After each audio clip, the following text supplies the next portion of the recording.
The government is today announcing that we will be holding a review into the renewable energy target.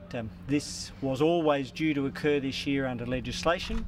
It was said before the election that we would do it, so there are no surprises.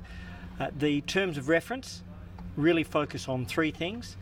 Firstly, we want to make sure that we review the progress of the renewable energy target against the 41,000 gigawatt hour objective. Secondly, we want to make sure that we review the progress of the renewable energy target in terms of investment certainty. And thirdly, we want to address efficiency in relation to electricity prices. We are a government that is unashamedly doing our best to take pressure off manufacturing and households through anything which can lower electricity prices. But this is about certainty, it's about the long term, it was always due and always predicted. I'll mention very briefly the members of the panel.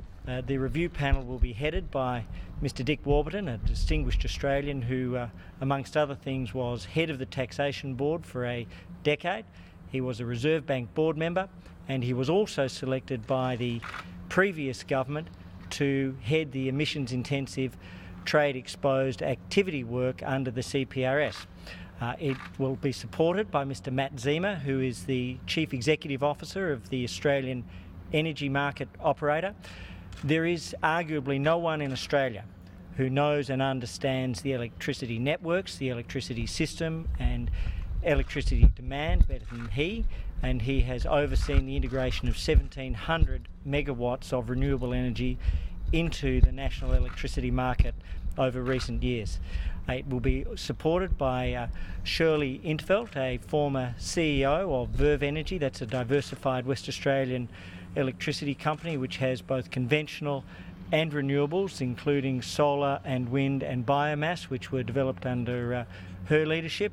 And it will be supported by Mr. Brian Fisher, a former incredibly distinguished head of ABARE, and who helped develop Australia's 1997 negotiating targets and approach for the Kyoto process round one.